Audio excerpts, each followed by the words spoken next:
Hey everyone, welcome back to Hudson Appliance for another episode of Wicked Good Food. I'm your host, Matt Williams, and today we're going to make some wicked good breakfast.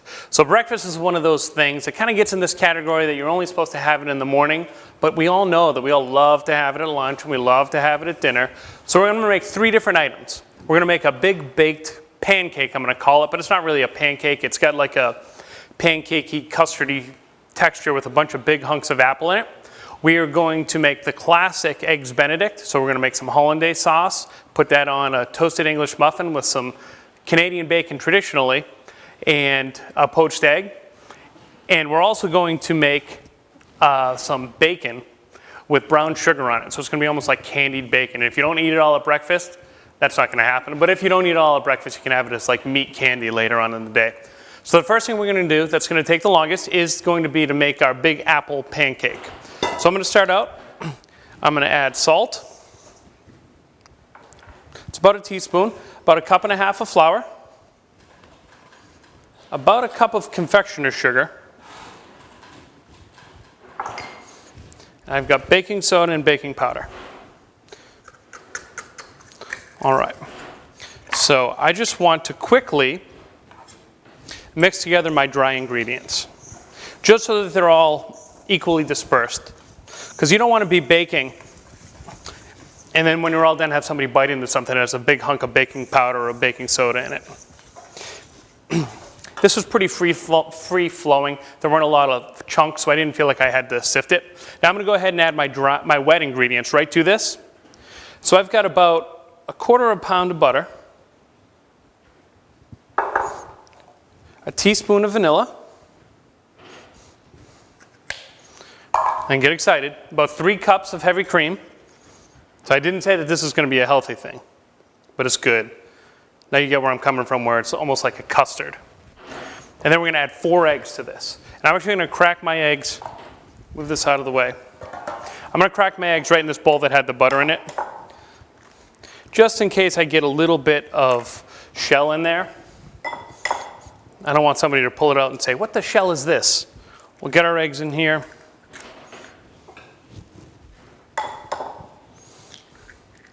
Like so. Now I just want to break these up a little bit.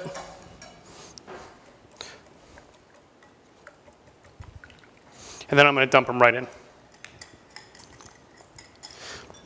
Now remember, like I've talked about a lot of other times, once you mix flour with moisture, you're going to start developing gluten. Gluten is wonderful when you're making bread, but it's not so good when you're making something that you want to be nice and soft. And that's what we want here. So I'm going to mix this only enough to combine, and done. I'm going to walk away. All right. So besides our custard pancake, the best part of this is the texture and the little blast of sweetness you get from some apples. So I'm going to go ahead and peel these apples.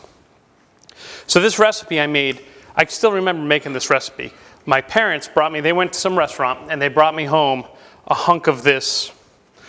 I don't even know what it was. This, essentially. I said, I'm going to try to recreate that. I was still in culinary school. And I don't know if they actually believed I could make it, but I was pretty psyched with myself through some experimentation. I had some dishes that kind of had similar textures. I came up with this recipe. So I'm pretty sure that I'm the only one that does a recipe quite like this. Maybe not. Maybe I totally nailed it on the head, and I created the perfect recipe that someone else made.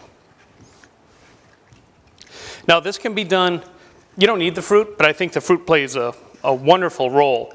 But you can use any sort of fruit like this. You could use a pear in there. You could use peaches. You wouldn't want to use something that has a really, really high moisture content, because what that's going to do is it's going to end up making your pancake, the bottom of your pancake, because the fruit's going to sink down. It's going to make the bottom of your pancake be all moist and kind of mushy. These will hold their shape pretty well. All right, so I'm just going to do this third one, and that'll be it. All right, beautiful. So move these out of the way. We'll cut off that little part there. Now you can leave these whatever size you want them to be. So if you want really big chunks, if you want little discs, but I like to have decent sized chunks. I don't care that they're actually all the same shape, but I do want them about the same size so they're all cooked about the same. So I'm going to go through and just kind of chunk them about like so.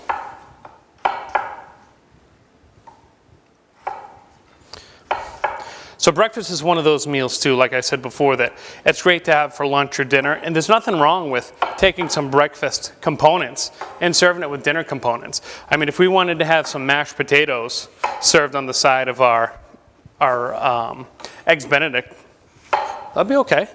It doesn't have to be home fries. All right, so I'll cut these a little more. Now we're going to end up baking this for about 45 minutes or so at 350 degrees. Now, whenever you're baking something, it always depends on your own oven, depends on the size of your pan. It actually depends on the thickness of your pan as well. Will determine how long it actually takes for something to cook. So it's a good idea to follow the recipe and use it as a guide, but you should know how to tell when something's done. And I'll show you when I go to take this out how I know it's done.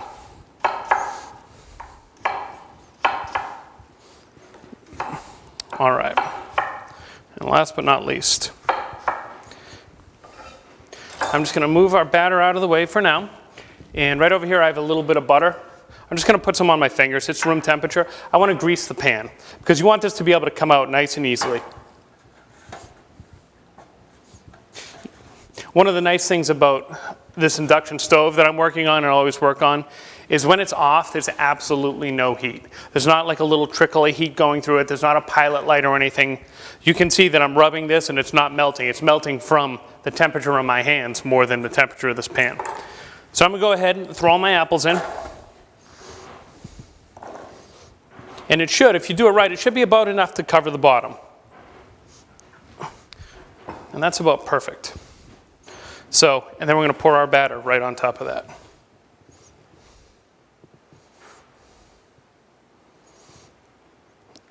All right, there we go. Beautiful. And now I'm just going to use my whisk and kind of move it around a little bit. Now this will rise a little bit. It's not going to rise a ton. Give it a little shake to get rid of any air pockets that are in there. We'll go ahead and pop this in the 350 degree oven.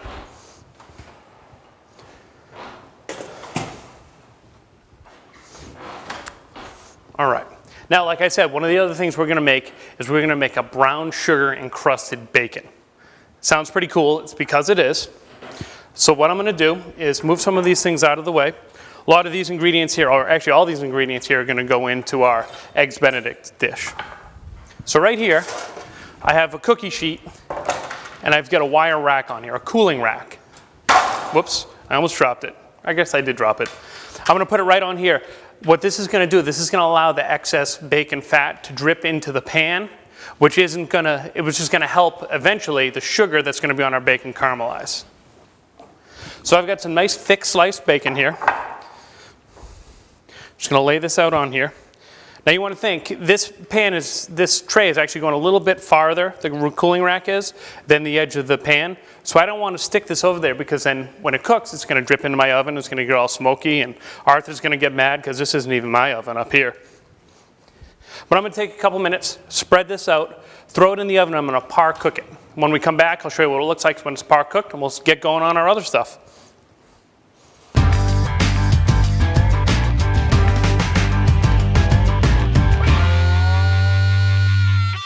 All right, welcome back. So our bacon's in the oven. It's going to cook for a little bit longer. We're not quite ready yet. I got cleaned up. We're going to make our Hollandaise sauce. This is the most important part of our Eggs Benedict. But people get super intimidated by Hollandaise sauce. It's easy to screw up, but it's actually not that hard to make if you follow some really simple steps. One of the important things is butter. You have to use butter. You can't use margarine. Margarine doesn't even exist.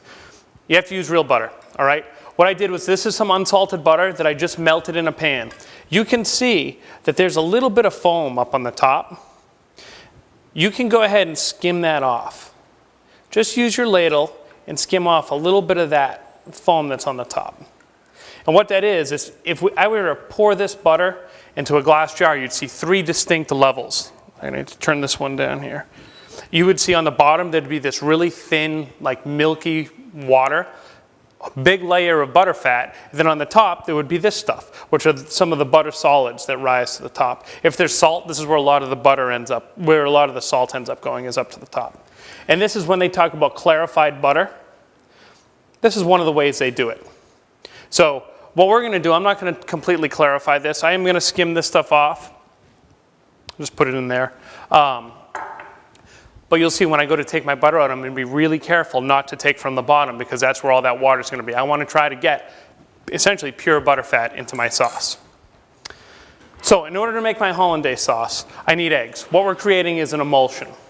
We're going to emulsify these two fats together with some, we're just going to use a little bit of lemon. Classically, people would sometimes use white wine and vinegar, or a combination of both, and reduce them, but we're just going to use some lemon for a little bit of acid. So for this recipe, I'm not making a ton of it, I'm only going to use 2 eggs. So I'm going to crack it in this bowl and let my whites fall in there with the butter. Now you can save these if you want to make an egg white omelet, if you want to make a meringue, if you want to make whatever you might use for egg whites.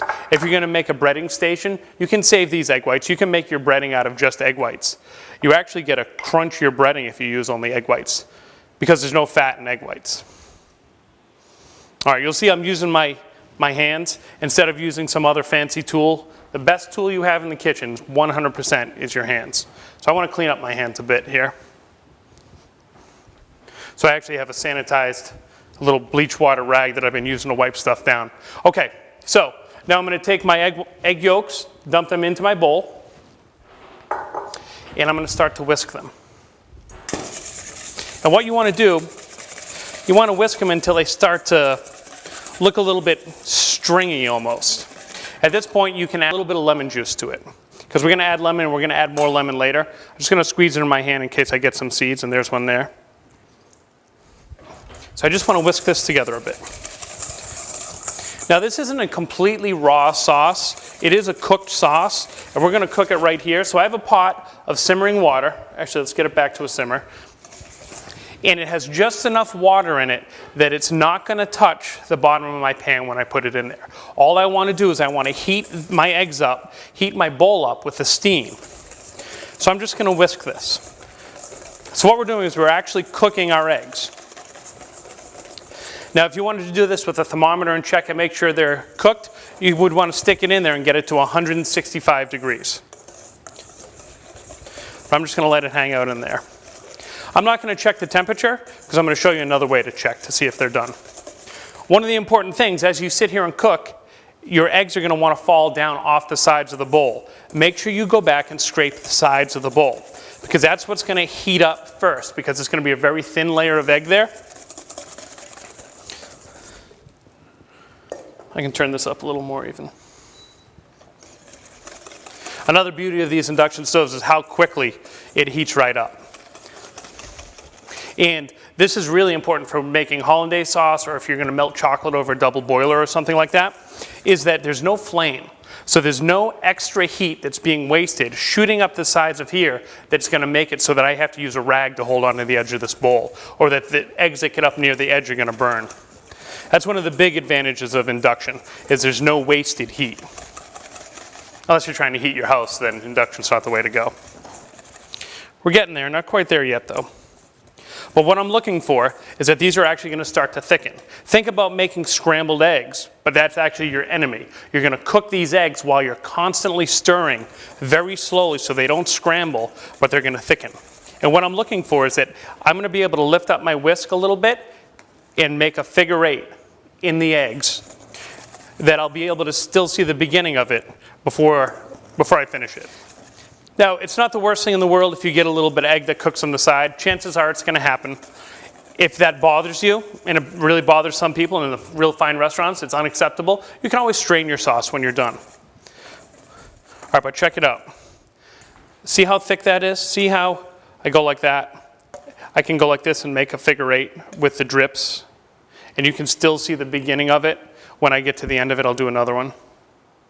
That's exactly what we're looking for. All right, we're done with our heat. So I can shut this off. And what I'm going to do now, because I only have 2 hands, and I would assume most of you do too, to make it easier for myself, I'm going to go like this. Like I was going to whip somebody, but I've never done that before. And I'm going to make it in a little circle like that. And put my bowl here. Now I don't have to, now I can be hands-free. So I'm going to move this out of the way, bring our butter over here. So I'm going to empty out my ladle because it was sitting on the bottom, and if I stir this up, I'll show you later, I'm not going to stir it up now, but you'll see a white liquid come up. So I'm going to start with about 2 ounces of butter. This is a little less than 2 ounces of butter. And I'm going to very slowly add it in here. So, like I said before, we're creating an emulsion. Our egg yolks are our emulsifier. That's what's going to hold this all together. It's important, really important, at the very beginning that you go slowly. As you get a little farther into it, you can add your butter a little more quickly. Now, 1 egg yolk can hold, without breaking, without separating, you can hold more than 4 ounces of butter. We're going to go for about 3 ounces.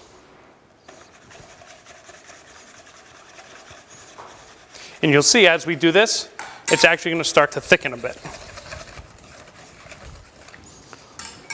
All right, so I'm going to keep adding our butter. I'm going to add about a total of about 6 ounces. So we're going to take a break for a minute. I'll keep adding my butter. When we come back, I'll show you our almost finished sauce.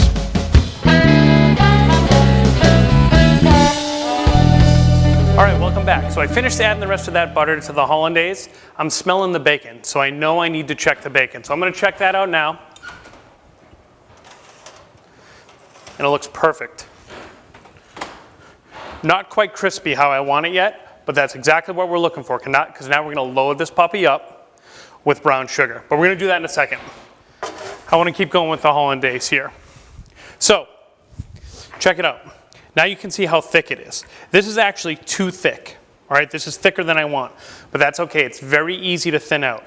We haven't really seasoned this very much yet, so I'm going to go ahead and season it with, I'm going to be kind of generous with some salt because I used an unsalted butter. And I'm going to add some hot sauce, whatever hot sauce you like. You don't have to use hot sauce. Yeah, sure, I like a little hot sauce in there. And I did taste it. We're going to need a little more acid, and that's going to come from some lemon. So I'll put this lemon over here. I'm going to whisk this together. Now we're still a little bit thick, so it's super, super easy to thin out. What I'm going to do is I'm going to take our ladle here and take a little bit of this water. You don't want your water screaming hot, but this has had a chance to cool down.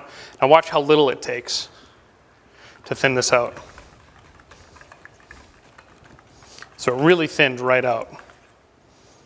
And that's just about perfect, maybe just a hair more.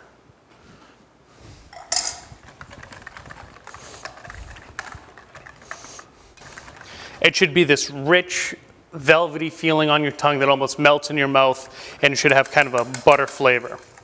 So now, we're not ready to serve this yet, so it's okay. You don't want to put it in the oven, you don't want to put it on the stove, you want to take it and put it in a warm area just to stay warm. I'm going to stick it back here.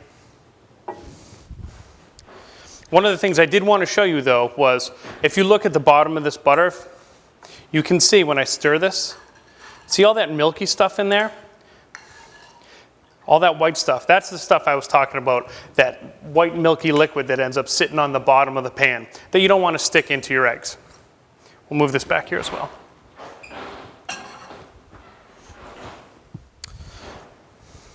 Bacon. Bacon time. We're going to take our brown sugar,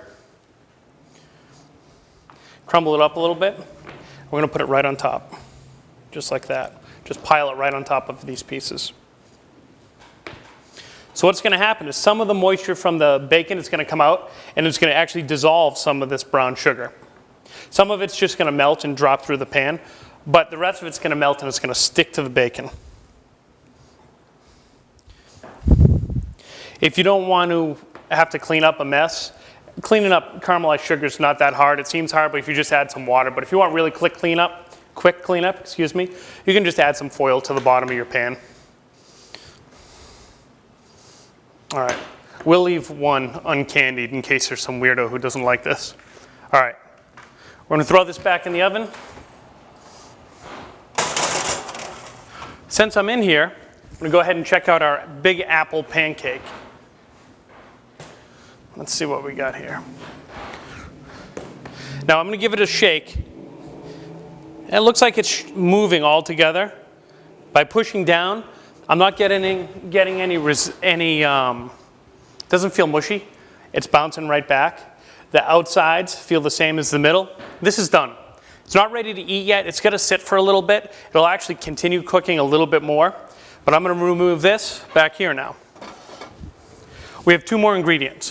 One of them is the ham. Excuse me for a second. Let me grab that.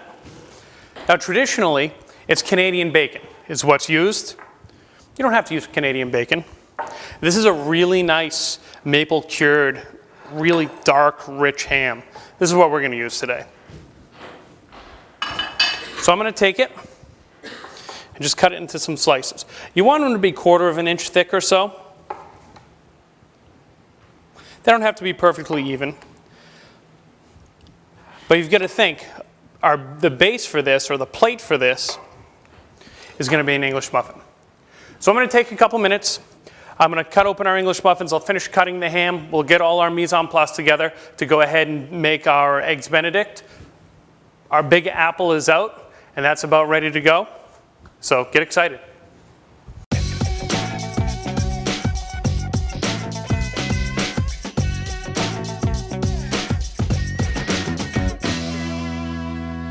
All right, welcome back. So, our bacon is baconing in the oven. It's looking wonderful. The sugar's starting to caramelize a little bit, starting to melt, which is what we want. Now we're going to get some of the other components of our eggs Benedict. So one of them is our English muffins. So I have a pan here with a little bit of butter in it, just enough to coat the bottom of the pan. I'm going to turn this up a little bit, and I'm just going to swirl this butter around the pan, because I don't want them saturated in butter. We have, trust me, there's plenty of fat in this dish. But I'm going to put these this side down, cut side down, and just kind of move them around a little bit. So they're going to be buttered. And we're going to let those get toasted a little bit.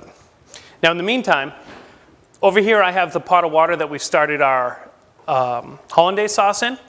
What I did was I added some white vinegar to it, and this is what we're going to poach our eggs in. So the little bit of white vinegar, about a teaspoon for 3 cups or so of water, what that acid in there will do is it'll actually help your eggs to coagulate, help them to set so that your egg doesn't spread out all over the place. Now when you're poaching eggs, it's really important that you use a really fresh egg. A fresh egg will hold together better. It just, sometime take an egg that you've had in your supermarket, the last egg from your last batch, and when you, in your refrigerator, excuse me, and when you just got at the market or at the farm you get your eggs at, crack them both on a plate next to each other and you'll see a huge difference. A huge difference. The older one will spread out much more. The other one you'll see it very distinct. You'll see the yolk, but then you'll see a ring of the white, and then you'll see an outer ring of the white, which is actually really cool. So using a nice fresh egg is one of the things that will help you be successful in poaching. So I'm going to turn the heat up a little bit more on this. You want to bring it to a simmer and turn it down. If it's boiling at all, what will happen is all that convection movement, all those bubbles are going to break up your eggs. And instead of having this nice egg that's going to sit together, it's going to be all stringy and go all over the place. I'm going to take a peek at this. So what I've done is I took an egg. Now this egg unfortunately isn't as fresh as I would like, and I can tell by looking at it that it doesn't have that great inner white. But I've cracked it to make sure that I don't get any shell in there. And what this allows me to do is, let me check this. That's probably good. Is get really close to the water. So I don't have to pour it up here and have it splash back or have it go and hit the bottom of the pan. So I'm just going to gently pour my egg in there. And just let it set. Yeah, it spread out a decent amount, so it wasn't super, super fresh. Now, it's not so not fresh that it's going to hurt you or make you sick, but it could definitely be fresher. All right, let's take a look at these. All right, not quite getting the browning on there, so I'm going to turn these up a little more. I'm not worried about getting much browning on the pan. If it gets brown, because I'm actually going to throw the ham in, warm that up in here too. All right, I'm going to come back over and take a look at our egg. All right. It's stuck to the bottom a little bit, so I'm just going to gently release it from the bottom and let it float around. Now it depends on how, there we go, now we're getting some temperature on here. So we can take this guy and turn him down. You can add a little pressure to this, and adding a little pressure will help to brown it a little more. So these are good, just like that. Beautiful. Hot enough to burn my fingers. You should get a little sizzle when you throw it in your ham. I like to get a little browning on the ham because you're caramelizing part of the ham.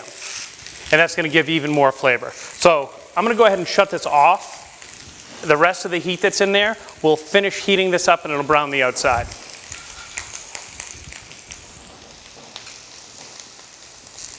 All right, our egg still needs a little bit of time here. Not quite there yet. Nice.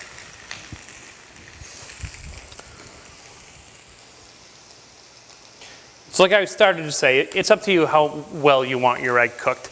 Generally, you want it pretty loose so that when you cut into it, it just oozes out over. But if you don't like your egg that runny, you can let it sit a little more.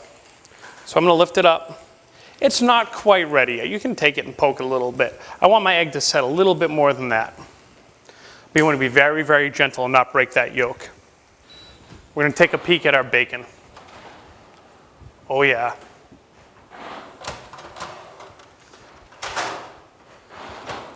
So our bacon is almost there.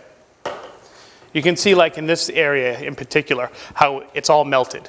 You don't have the huge hunks of sugar. These hunks of sugar will go away. I can spread them out a little bit. If you find it's really too dry, you can actually spray it with a spray bottle. A little bit of water will help to dissolve the sugar. All right, I'm going to pull out our egg gently. I'm just going to lay it on a paper towel. And then I'm going to just kind of dab it and fold it over. Just like that. Beautiful. We're going to take a break. I'm going to get Arthur up here. We're going to put together our eggs Benedict. We'll get our bacon candy out of the oven, and we're going to try the Big Apple.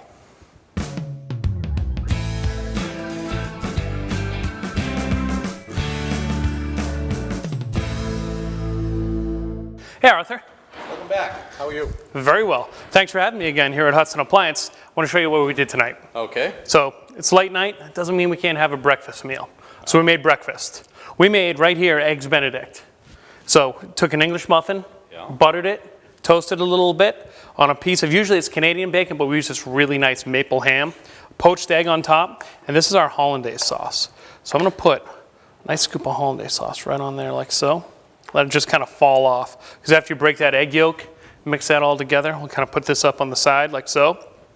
Here, it's kind of like a pancake and kind of like a custard mixed together. So there's a lot of cream in it and flour, but there's a bunch of fresh apples in there that are going to give it a real nice texture. And over here, this is bacon. We all know and love bacon, but we sprinkled some brown sugar on top of it. And actually, just so you know, at home, I ended up spraying a little bit of water on top of it to help it dissolve. But then it finished cooking, so it's like bacon candy. Do you want to give this Hollandaise a whirl?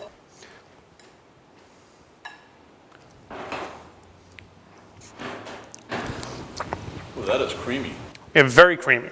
Very creamy. Should melt right in your mouth, kind of like that. Good. We can break into that and make a mess of ourselves after. Right. Let's try the bacon. Okay, let's get in there. Fingers on this. Oh yeah. Feel how crunchy it is? Oh. The sugar and the bacon, different taste, but it is good. Very, very good. Good. Let's get that pancake. Yeah, that came out real nice. I'm happy with that. What do you think? Now that's Wicked good.